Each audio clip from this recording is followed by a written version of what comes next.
Newsflash for you, those are not themes.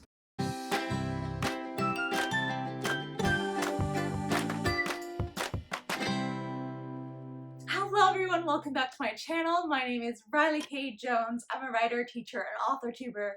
And today we are going to talk a little bit more about some of the writing basics.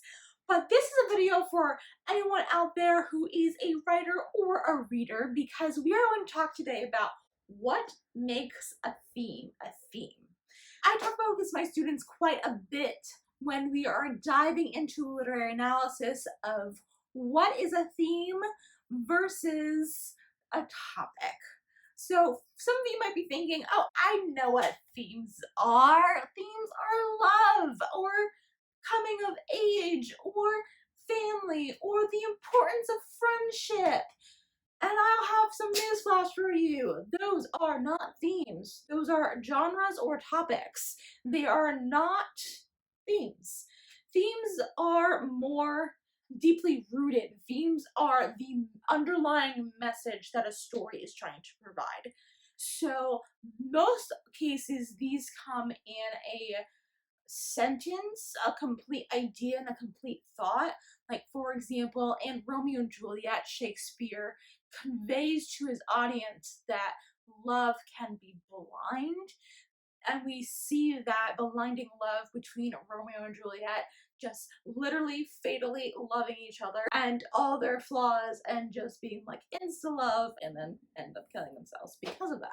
You can also take the same play and say the theme that Shakespeare was trying to place emphasis on the unnecessary hatred that people put in each other's lives, and the dangers and the perils that it can cause. That's kind of wordy and a little redundant and awkward, but those are themes are not just topics or one or two word phrases. They are a concept, a structure, and an idea, so that can be a message that's communicated. So when you go through a work of literature or a movie or a TV show, when you're thinking about, oh yeah, this deals with coming of age, what specifically about the coming of age is that person learning and having to grow up through? What innocence are they losing, and how is it impacting them as a character? And also the readers. Like, for example, in Roll of Thunder, Hear My Cry, that is a coming of age novel, but the coming of age part, the lesson that she's learning, and the things that her eyes are being open to, is that the racism that was happening and is still happening so deeply in the South that affected her family and her as an individual, and realizing that that is an issue in her world and in our world today in 2021.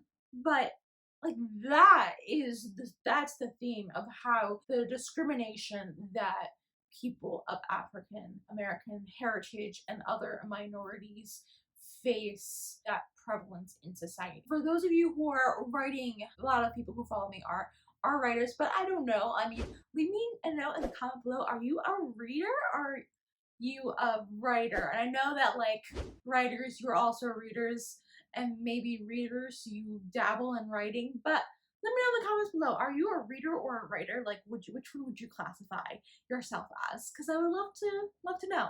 So for those of you who are writers out there, think about those things while you are plotting your book. For those of you who are discovery writers out there and are like, aha, plotting, I don't do that. When you go back into your revision and after you figure out what your book was, whichever camp you were in, plotter or pantser, think about what theme are you trying to convey, because themes are not just meant for literary works. They are meant for all books. You can even look at, like, Harry Potter, the importance of friendship and working together as a team, and the lost family found is super important in Harry's life, and you really see that change and growth really impact him. And you can see that the theme is that Rowling places emphasis on found families more than your own can create a stronger bond than maybe your blood relatives. So that's a theme. Like, you can look through in your favorite movies, your favorite TV shows, books that you write, there's always those themes. So what are you trying to convey in your novel? When you have that, either, and I would even argue that that should be one of the first steps that you take when you're thinking about your novel. Sometimes those things do change, like as I discovered myself, sometimes those things change. But knowing that, whether it is you're writing an action fantasy world, or you're writing a contemporary novel, or you're writing a adult mystery, like, what are you trying to convey your novel is super important.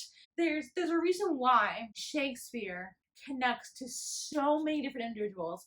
That's because he speaks on the human needs, the human experience, and of humankind. Like, he connects those things in his characters.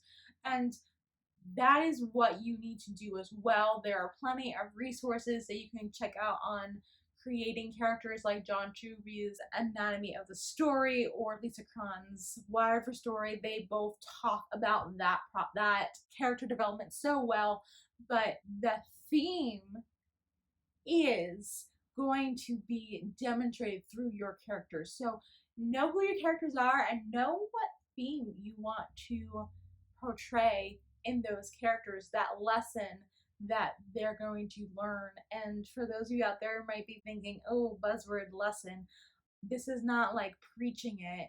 This is just showing it and letting it come out as who they are. So think about those things as you are writing or as you are reading. Thank you guys so much for watching this video. If you like this video, please make sure to give this video a nice big thumbs up. It lets me know and the algorithm know that you like videos like this one. And if you haven't already, click subscribe. I release new videos on all things writing and reading every Thursday. Thank you guys so much for watching. Keep writing, keep reading, and stay creative.